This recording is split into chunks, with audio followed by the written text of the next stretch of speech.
This is Charlie from FightFast. We got self-defense moves. Let's get right into it. If you've never broken a bone in an arm, if you can see this, I don't know if you can see this, this is about a 5 or 6 inch scar along my arm here. This is from having this bicep detached from this type of fighting. So if you've never had that experience, you know that once that happens, Chad was there when it happened, I stood up and left. I was done fighting, had to go see the doctor and surgeon, have it sewn back on. Most people in the streets, when you snap a bone, you tear a muscle off, they're not going to fight you anymore. They've had enough. The surrender usually comes immediately. It doesn't mean we're going to stop beating them up. Doesn't mean we're going to stop attacking and defending ourselves, but we're going to initiate a break. So Chad throws a punch. I'm in this tight blocking stance here, and all I'm going to do is wrap around the arm and hook with my right arm. With my left arm, I'm simply going to push. And what I'm looking to do is snap, detach this bicep muscle here. I'm going to detach, and if it doesn't detach, I'm looking to break the 2 forearm bones here. So I'm simply snapping here. So we're going to speed it up a little bit. Chad throws, and I'm going to break. Common break for martial arts instructors. A lot of martial arts instructors have this bicep detached. Beginning students do this when they're told to do this, and they accidentally detach the bicep of their martial arts instructor. So we use this in real life. This is an excellent technique that if we get hit, hands are up, and he hits me, I'm still in this position. I can still hook around the arm and drive. And this eventually can even become a throw. We'll worry about that later. Hey guys, I'm jumping in here real fast. I want to give you some free videos. Go check out the description. We got a link to our free Fight Enders video. It's totally free. In that video, you'll get trained by martial artists, Green Berets, Black Ops, a whole bunch of specialists in the military and martial artists. The video is totally free. The link's in the description. Go check it out. Back to the video. Bone breaker number 4. So let's say in this situation you really need to defend yourself and you need to do something deadly because you know this man has a second follow-up plan. The grab is a setup to something more dangerous. He walks up and grabs the man by the shoulder. He scratches his face, stepped under, kicks him, breaks his neck, stomps his head. Now let's do that one more time real slowly, please. This is a very dangerous move because he's going to break the man's neck, basically. He scratches to get control so the man doesn't see what's coming, steps out of his grab, breaks his ribs. He now grabs him by the head, and this is a neck break. He throws him carefully to not break his neck in this situation, but in real life, he'd have snapped his neck, and now we're going to see it at a little more realistic speed. Whenever you're ready, gentlemen.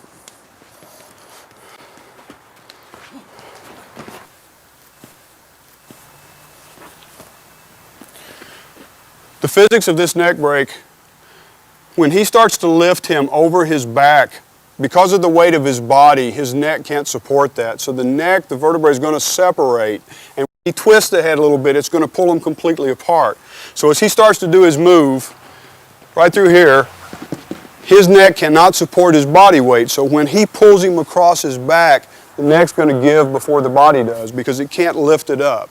Although it's going to follow, the body's going to follow the motion of the neck, it's following after the neck's broken because you can't lift a man by his neck backwards like that without the neck giving. If you're practicing this at home, you have to be extremely careful because it's hard to do under a controlled situation and not injure the person, even if you're highly experienced. If you've done it 1,000 times, you have to go very slow. These guys are highly trained at this, and they've done it many times, so they're comfortable with each other. But it not only requires, in this case, that Matt have control, Sebastian has to know how to go with him to keep from being hurt. And even though it may look like something anyone can do without injuring another person, that's not the case. If you do this playing around and you're just a fraction off, you just crippled somebody. So this is not something to play with. It's extremely dangerous.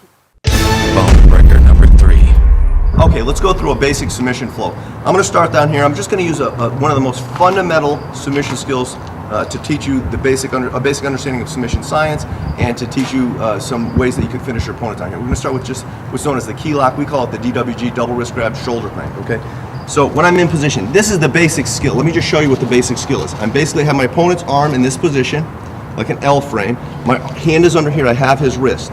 The back of his hand is to the ground. I bring his elbow up and back this way.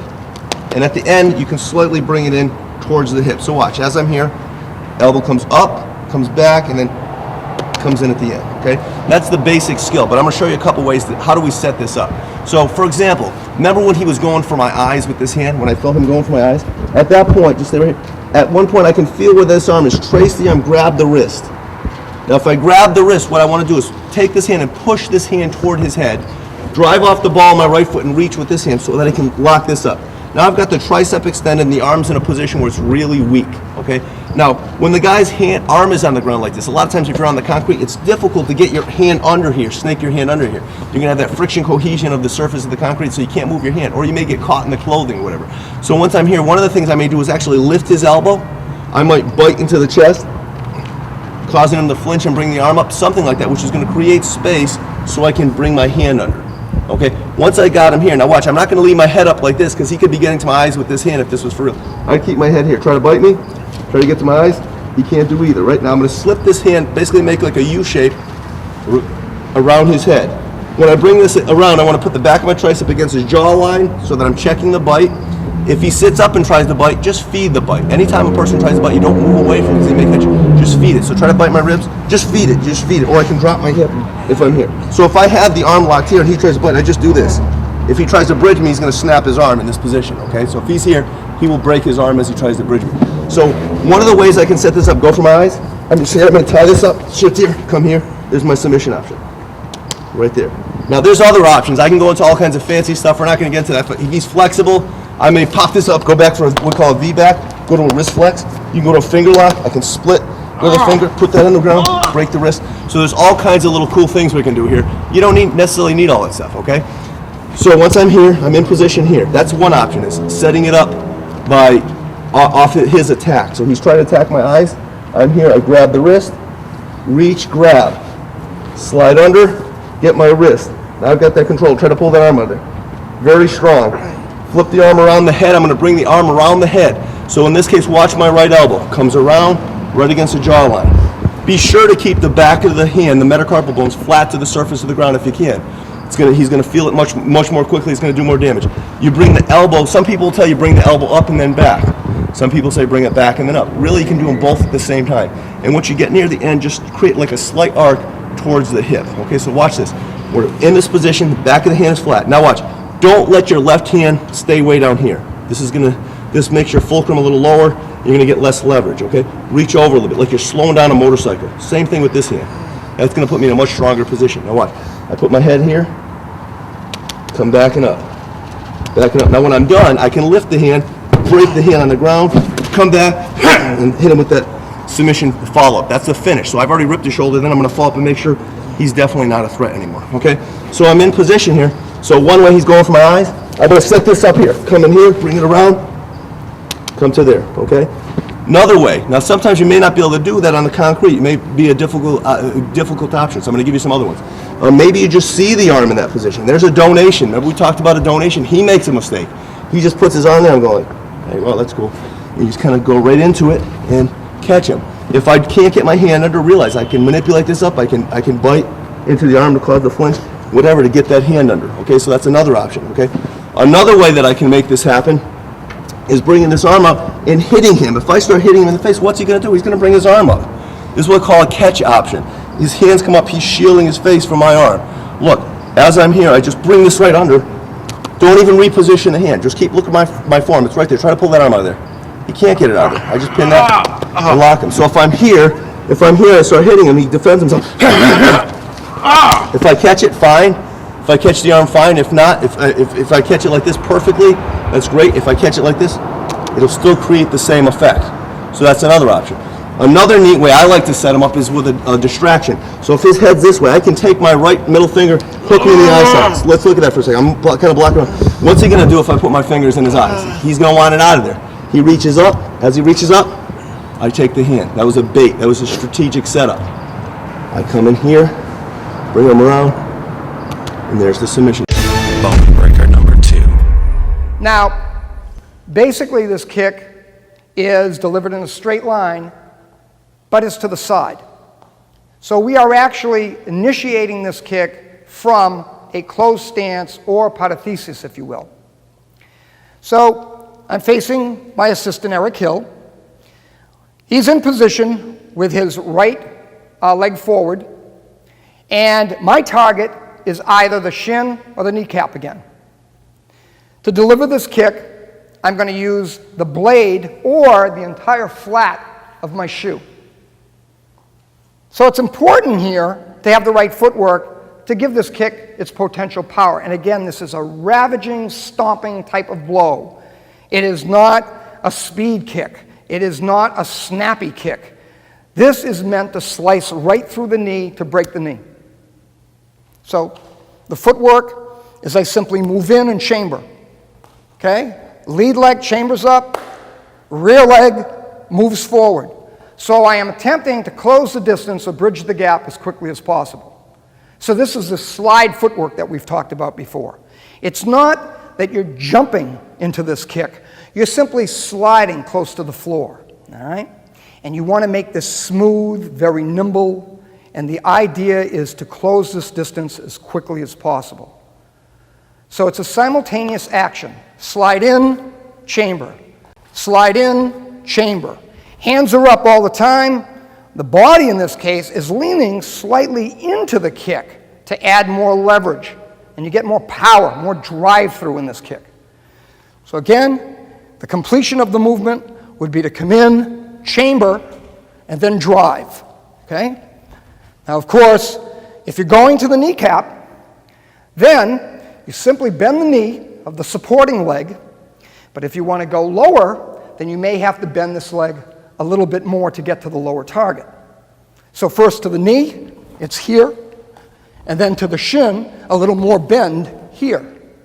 And again, it's a drive-through, a stomp, okay? It's a stomp. And you're trying to break the knee, all right? So whether you go to the knee or the shin, think follow through. Slice through the target. Now, in the offensive application of this kick, sometimes what we like to do is get the opponent's attention off of our lower weapons. We try to get him to focus on our hands. So we may use a distractive motion like a feint. So I may come in, make some kind of preliminary decoy to try to get his visual field to elevate, to move upward, to get his focus or his attention off of my lower limbs. So in that case, I fake, and then I drive the kick in. All right? I can angle with it, I can move around, I can attack direct or from either the left or right side, but my target that I've got to focus on is that lead leg. So again, I can feint, and in the same motion, use my kick to drive through either his kneecap or shin of that extended leg. Obviously, if he was standing in a Sistasi stance, where he's open, then I might use a different kick. Although in this case, both knees, both legs would be open to my kick. I could attack either his left or right leg because neither one of them are truly extended or placed forward. All right, so in this case, once again, I would focus on one of the knees. I might choose to use the back leg, so I go this way. All right, and I'd come in on the front leg this way. Feint at his face. You don't want to hit him, you just want to distract him. Get his vision upward. Distract his attention away from this low line attack. That's the offensive application. And like I said, you can either do it with or without a distraction or a hand feint of some sort. Bone breaker number 1. This one's called the fist breaker. The reason for it is you're attacking the fists as they come at you when your assailants come in to attack you. Simply attacking the fists as they're coming at you. 1, 2.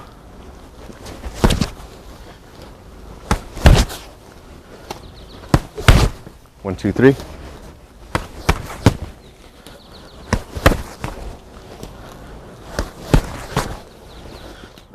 Okay, we want to cover some details specifically on the fight ender that we call the fist breaker.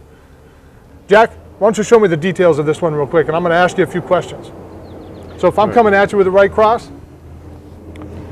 Basic idea is to throw your elbow in the path of that fist. You know he's going to be aiming for your face, body, wherever he's aiming for. You want to put that elbow directly in front of that path, smashing the 27 small little bones in that hand.